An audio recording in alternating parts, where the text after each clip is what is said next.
Hi, today we are going over SBAC review day 4, the questions that are dealing with geometry and right triangle trigonometry.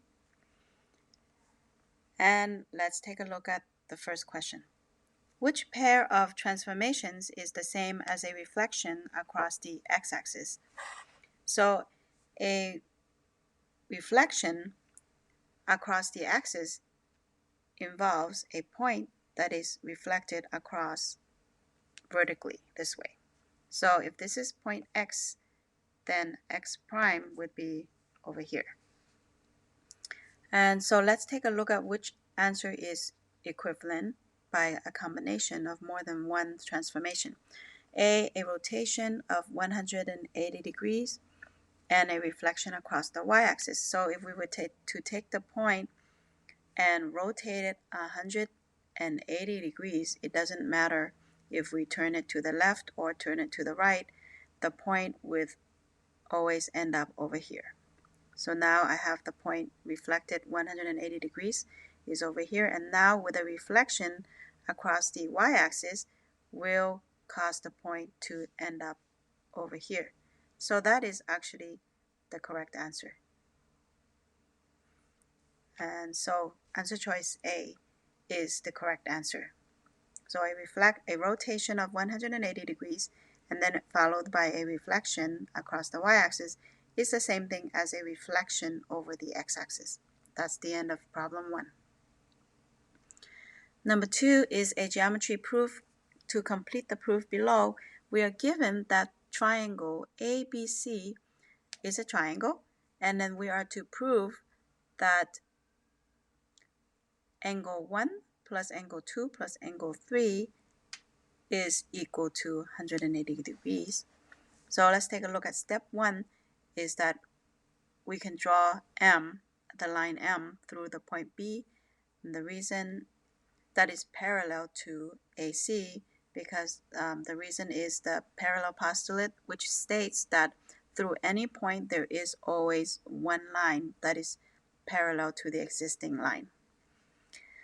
And let's take a look at step 2. It says measure of angle 1 is equal to measure of angle 4, and angle 3 is equal to angle 5. Well, if you take a look at those are transversals separating by two parallel lines. So therefore, those are actually alternate interior angles. So the reason would be alternate interior angles are congruent. Next, we have 3 angles adding up to 180 degrees. Well, it's pretty obvious that if you take a look at over here, it's a straight line. So we have angle 4 plus 2 plus 5. So the measure of angle 4 plus the measure of angle 2 plus the measure of angle 5 should all add up to 180 degrees. And that is by the angle addition postulate and the definition of straight angle, because all 3 of them add up to a straight angle, so therefore they add up to 180 degrees. And finally, we are to prove that step 4 by the substitution method, because we now know that angle 4 and angle 1 are the same, so we can replace angle 1 with angle 4, and then 5 and 3 are the same, so we can replace angle 3 with angle 5 with angle 3. So therefore now we have the measure of angle 1 plus the measure of angle 2 plus the measure of angle 3 is equal to 180 degrees, and the reason is substitution. And that is the end of the problem. Number 3, Caleb claims that the opposite sides of a quadrilateral are always parallel, and which quadrilateral could be used to show that Caleb's claim is false. So we do know that one quadrilateral that looks like this, which is called a trapezoid, and a trapezoid does not necessarily, actually it does not have 2 pairs of parallel. So the opposite sides are not always parallel in a quadrilateral. So in this case, in a trapezoid, that would not be true. So C is the correct answer. Number 4, line R is parallel to S. So we got R parallel to S. Line T intersects line R and S. So T is the transversal. Determine whether each statement is always true, sometimes true, or never true. So let's take a look at number 1. Angle 1 plus angle 3 is equal to 180 degrees. So these two are actually linear pair, so they will always be adding up to 180 degrees. S is perpendicular to T. Well, in the picture, it is not perpendicular. So if line S and R and S look like this, and line T is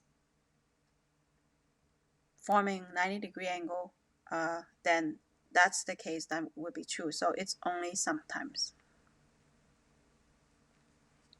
Angle 5 and angle 7 are congruent. Well, that's also sometimes. So angle 5 and 7 is only true that they would be equal if T is perpendicular to R and S. So that's also sometimes.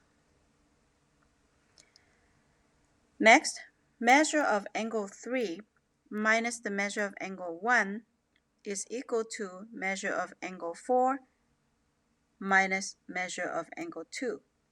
So since 3 and 4 are vertical angles, and that would always be true, that angle 1 and 2 are also vertical angles, so no matter what it is, those would always be true. And finally, measure of angle 7 minus the measure of angle 8 is equal to 0, and this one would always be true as well. Since 7 and 8 are vertical angles, so they will always be equal. No matter what 7 is, 8 is always the same. So when you subtract that from each other, you will always get 0. So that's the end of the problem. Number 5, which type of transformation is described by x minus 2 and y plus 1? So based on the transformation here, we know that subtracting x minus 2 involves moving to the left. So I want to use this chart to help you. Moving to the left is minus, and moving to the right is plus. For example, if we're trying to go from 0 to 5, we must add to get to 5, and we must subtract from 5 to get to 0. So that's how you can use that to remember. So x minus 2 means we're going 2 to the left.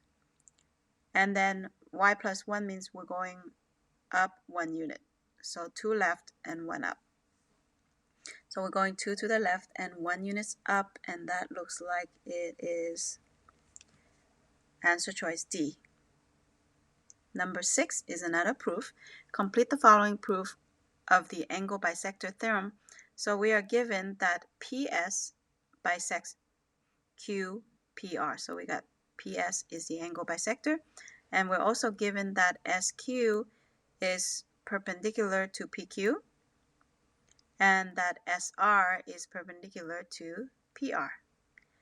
And we are to prove that SQ, which is this one right here, is equal to SR. So let's take a look at the proof. So we have the first step, which is the given. And then we have angle QPS, which is this angle, is equal to the bottom angle right here. And that would be a definition of angle bisector, because when you cut up one angle into two parts, the two parts are equal. So SQP right here is congruent to SRP. And that is because all right angles are congruent. So they are right angles and they are equal to each other. And next we have PS is congruent to PS. So PS is congruent to PS. Well, that's a reflection because anything can be equal to itself. So that's the reflexive property of congruence. And next we have a triangle. PQS is congruent to triangle PRS. And that reason would be based on the information that we are given already. So we are given that that angle and that angle are congruent. This angle is by itself, and that angle is congruent to that angle as well. So by the angle side, so this is an angle, that's an angle, and that's a side. So by the angle side postulate, we can prove that those two triangles are congruent. And because they are congruent, we can show that SQ is congruent to SR because of the CP/CTC, that all corresponding parts of congruent triangles are congruent. And therefore, because they're congruent, the lengths are equal to each other, and that's just the definition of congruence, or congruent segments have the same length.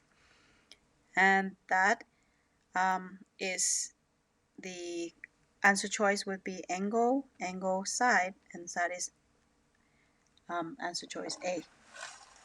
That's the end of the problem. Number 7, point G on the coordinate grid is reflected across a line to create point G prime. So we have F, that is here, and we have G here. And so they're saying that that the points F, G, and G prime are connected to create a triangle. John says that point F must be on the perpendicular bisector of G prime, regardless of the line across which G prime was reflected. Part A, find an equation of a line across which G could be reflected to support John's claim. So to support John's claim, if we just use the line y equals x right here, we would have the reflection G prime over here. And so this would be G prime. And so if we actually connect G prime, the line,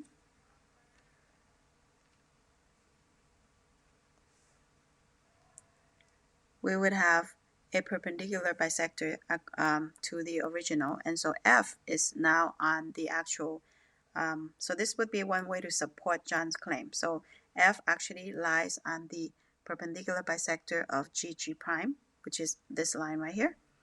So we have that is one example to support. Next, find an equation of a line across which G could be reflected to show that John's claim is incorrect. So if we just scratch that out and we start from scratch again, an example would be using the line y equals 3, for example. So G prime would be over here, and if you connect G and G prime, then we can see that this line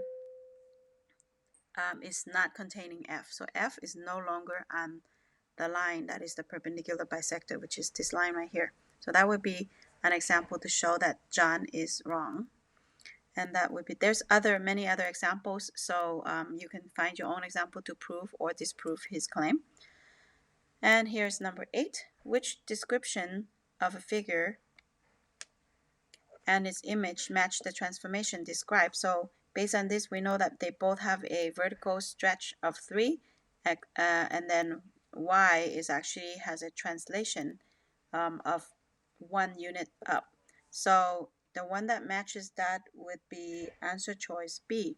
The figure and its image are similar but not congruent, and the image has been translated 1 unit up. So that is the correct answer.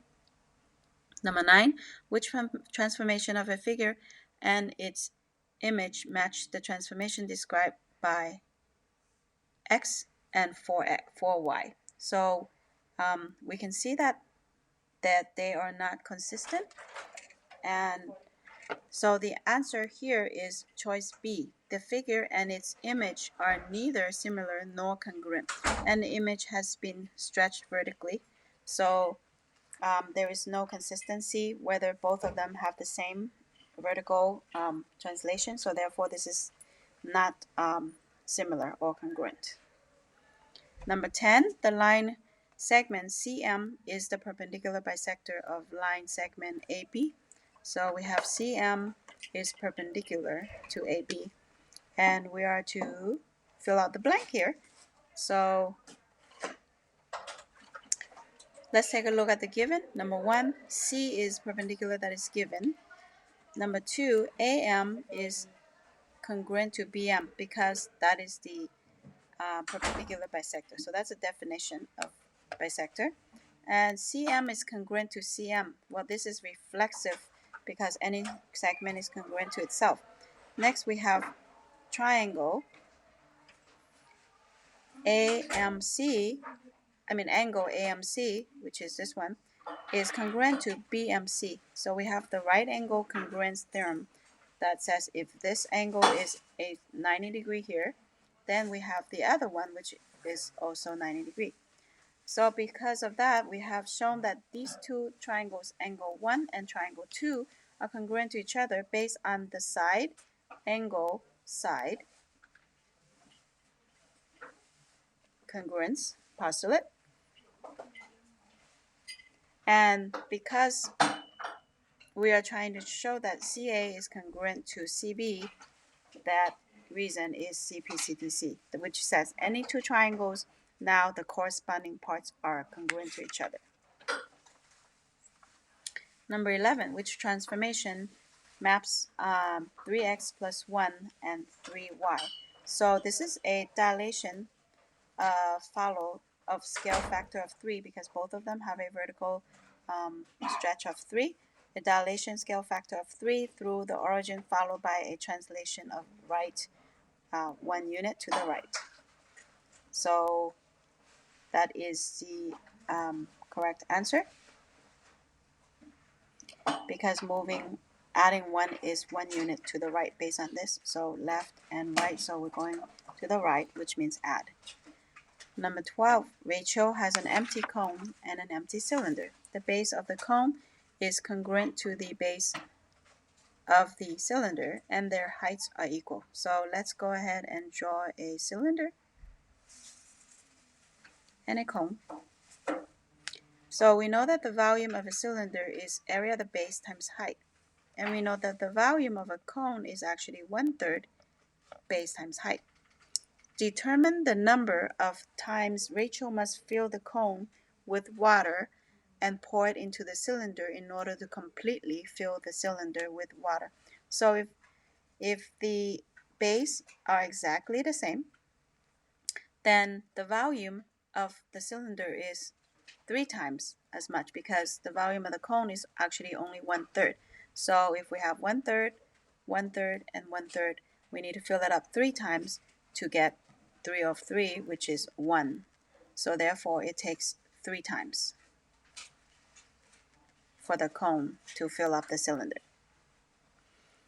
Number 13, Sarah has an 18-gallon fish tank full of water that she needs to move from one room to another. She pours out all the water. Here's the given information. The fish tank is a right rectangular prism. So let's go ahead and draw a right rectangular prism. Looks something like this. The fish tank weighs 200 pounds when it is filled with water. The dimensions of the water inside the fish tank are 26 by 11 by 11. And it also gives you that 1 cubic foot of water weighs 62.4 pounds. So the first thing that we need to do is actually find the volume of the rectangular prism fish tank, which is given by length times width times height. And that would be 26 times 11 times 11, and that's a total of 3,146 cubic inches. Now we have 3,146 cubic inches. We need to know how many cubic feet that is because each weight of water is given by cubic feet. So we need to know how many cubic feet are in this 3,146. So we need to do a conversion. We have 3,146 cubic inches, and we know that 1 cubic foot is actually equal to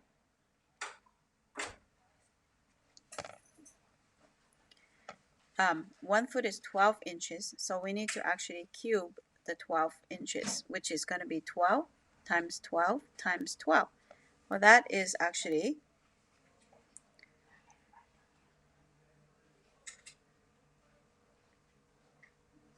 1,000. So we know that 1 cubic foot is 1,728 inches cubic because again that is 12 times 12 times 12.